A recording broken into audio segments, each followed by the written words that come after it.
So anyway, getting back to my lesson. So what are some good things you can read other than just sort of staying abreast of your favorite investors? I think there are a few things you can read. I wouldn't recommend many textbooks. There's one textbook that I got as a child for my 14th birthday. I asked my dad for this textbook for Christmas. It's called the Brealey and Myers. Brealey and Myers Corporate Finance textbook. That's the kind of one textbook that I think is important. It makes sense to sort of understand and learn how to discount cash flows. And that's sort of the present value concept that we'll go through in a minute. It's the most important thing in finance by far. Is understanding the value of a series of cash flows. That's kind of what finance is all about at the end of the day. Yeah, I think that textbook is still being used. So I'm glad 18 years later, 18 years later, that is still a popular finance textbook. So that's the only kind of textbook I would recommend. I think that all of finance, a whole major in school can be taught pretty much in 10 minutes in one formula. So I regretted being a finance major myself, but that's that. Yeah, can you be quiet? Sorry, I'll be quiet. Yeah, that'd be good. So in any event, if you want to get really interested in sort of the some really advanced parts of finance, I think you can definitely go to the Journal of Finance, and this is where it gets a little more complicated. This is a pretty scholarly journal. It is a bunk bed. What? Oh, I'm sorry, I'm just reading.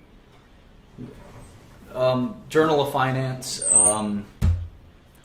is a good example of a very kind of technical manual. Here's just flip to page 2113, retrospective inference and equilibrium prices, and they list this gigantic math formula that I think you'd have to be a PhD in math to understand, or something like that. And finance can get more complicated than just the Brealey and Myers textbook. But if you want to read the Journal of Finance, I think you'd. I don't know why necessarily you'd want to, but it's something that you may enjoy. Or you may just enjoy the fact that there are people that spend their time analyzing that kind of stuff, and I do think it's somewhat important. Somewhere more practical in the middle is Damodaran's work. Damodaran is a professor here at NYU, and I think that his website is probably one of the best finance websites there is. Like most professors, he doesn't have any practical kind of experience or knowledge in investing, but he is kind of one of the value gurus, or valuation gurus, I should say. And I think you can definitely go through it and check out some of the stuff he's done. In terms of two sort of practical works for investing, I think there's two very good works. One is out of print, and I think it's a copy of the book is $15,000 or $20,000 or more, and that's called Seth Klarman's Margin of Safety, and it's a book by the current hedge fund manager of Baupost Capital, Seth Klarman, who is a legendarily good investor. And when Warren Buffett was asked, what investors do you like, he couldn't think of any, and then he said, Seth Klarman, maybe, which is, I think, very telling, that he wouldn't really recommend anyone. But he said, Klarman, yeah, maybe Klarman, that's it. Other than me, just Klarman. So it, like in rap music, it takes a lot of, if someone asked Jay-Z who his favorite rappers were, he would look at the person and say, what the hell are you talking about? In the same way in investing. And the fact that Buffett would even say Klarman's name is, I think, very telling. So I think you can get the Klarman book online. You can steal it if you want. I think it's widely shared and traded. I think I've got a copy of it that way.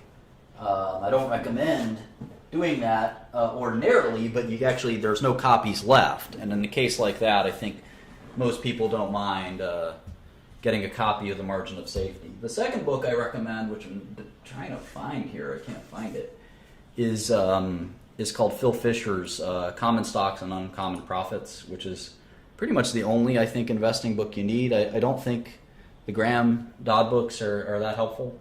But PDF of Margin of Safety will go a long way.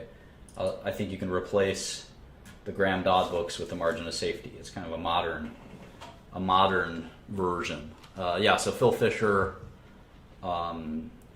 is a good example of basically it's a great book. It's a manual on due diligence in my eyes. And it's not like there are not other books. I'm not telling you that there are not other good books out there. I like Jack Schwager's series of books, like the Money Masters series, where he does an interview with all these various investors. There's a number of those books. There's a book called Business Adventures that Bill Gates and Warren Buffett both agree is a fantastic book. So there's a number of books out there that you can read, and the more obsessed you get with all this stuff, the better. Okay, so that's enough for kind of the introduction to like the soft stuff in terms of market wizards. There you go. That's sort of enough with respect to introduction to kind of like what how I view the career and the kind of nature of a life in finance, and we're going to actually get to technical instruction in finance, which is going to be painful and difficult for a lot of you, but I think it could be fun. So what's the best way to start? God only knows. I gave you a little bit of my life story, gave you a little bit of kind of an approach to learning more about finance. Now I'm going to actually teach you some stuff, which is going to be, like I said, somewhat painful and difficult. Sorry.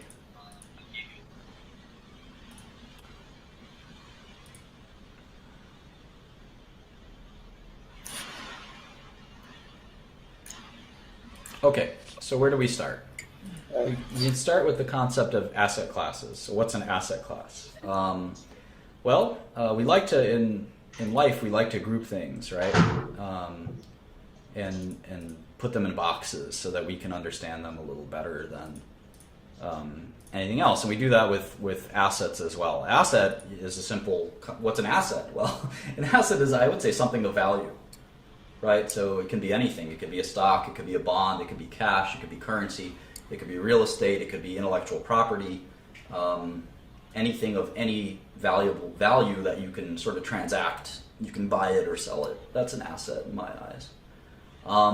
So in any event, what assets do we focus on? I think most people start with stocks, and I think it's a good place to start because it teaches you a lot about how most businesses work. And stocks are apply both to private and public equities, so I think there's a good way to kind of start. But it's unlike most people, I don't think you should stop with stocks, and I think that's another mistake a lot of people make is they focus only on stocks, and they never invest in bonds, they never invest in private equity, they just do public stocks, and they just do large cap public stock or something like that. You will never succeed, I think, if that's all you do. I think you'd have a very, very, very hard time having success as an investor just focused on one asset class. I think it's a recipe for disaster, and you have to sort of expand your horizons into other asset classes. Especially when I hear someone just as U.S. one sector, U.S. technology, large cap stocks. I just sort of sit there and laugh and say, all right, that's not going to work. You need at least experience in bonds and other asset classes, I think. So in any event, we are going to spend some time talking about equity. And I segment equity into public equity and private equity. That's a pretty simple way to do it. Equity is shares. And the reason we call it equity is because each share is equal to the other. So you could have one share of McDonald's, and that share is exactly the same as someone who owns maybe 1 million shares of McDonald's. They have 1 million of the same share. So there's an equitable nature of those shares. That person's got way more shares than you, and they can influence the company way more than you. But although there are different classes of stocks. Yep. Assuming there's the company is one class of stock, right? You all share in that company, and that's why they're called shares, and that's why it's called equity. They're all kind of mean the same thing if you know the etymology of the word. And so in any event, that's kind of the nature of why we call it equity. And you own a share of what? You own a share of a business, and that's I think a really important sort of concept. Bonds are debts. So they're obligations, they're financial obligations. So it's a borrowing. A bond is a borrowing of money. So it's very different from a stock. A stock is a share of a business, whereas equity is a share of a business, whereas debt is or bonds are obligations. So, woof woof indeed. In any event, we also call debt credit sometimes. All right, so let's hone in on stocks, and this is sort of where it gets a little technical and a little annoying. And there's, I'd say, other than an open mind, there is a limit to how many shares you can own in a company. It's how many shares they have issued, and we'll talk all about that in a second. There's a couple of great things about finance and a couple of terrible things about finance. One terrible thing is that this takes us a long time to understand, and it's pretty technical and difficult. And even when you understand it, it's very hard to do successfully. One of the things that I didn't mention in my introduction, my preface, is that you cannot be a part-time investor. That concept is illusory. There are huge numbers, buildings full of people that try to be good investors, and they suck at it. You cannot do this from your couch in your spare time and beat or do well. You will lose your money. I guarantee it.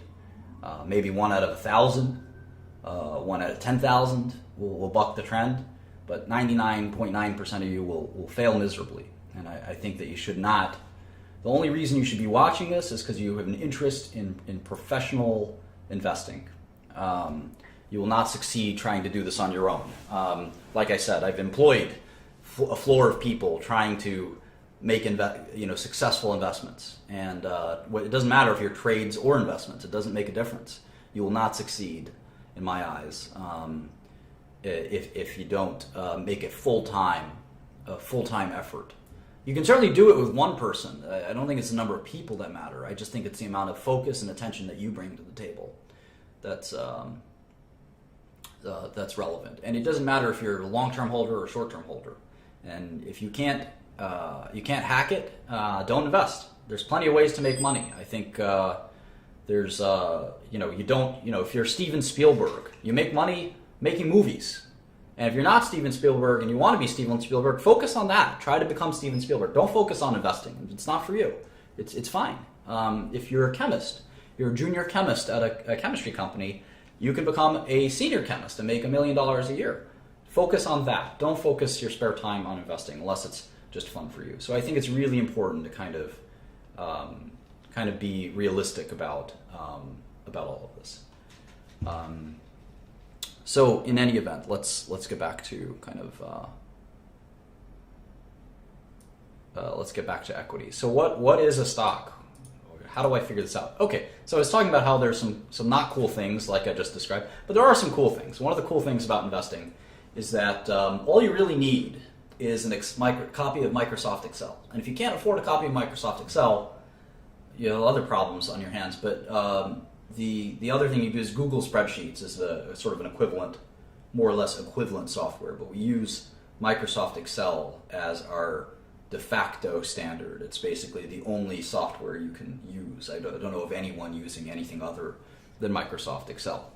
So I've got a copy of Microsoft Excel open here, and you can see it's a spreadsheet software where you can kind of enter data into cells and it can do functions of computing things in cells. And I'm not going to give you an introduction to Microsoft Excel. I assume you have some knowledge of it, and I'm going to sort of be using it throughout this course. So I would encourage you to get a copy of it if you don't have one. I think most of you do. Open Office is, or whatever the Google spreadsheets equivalent is also just fine.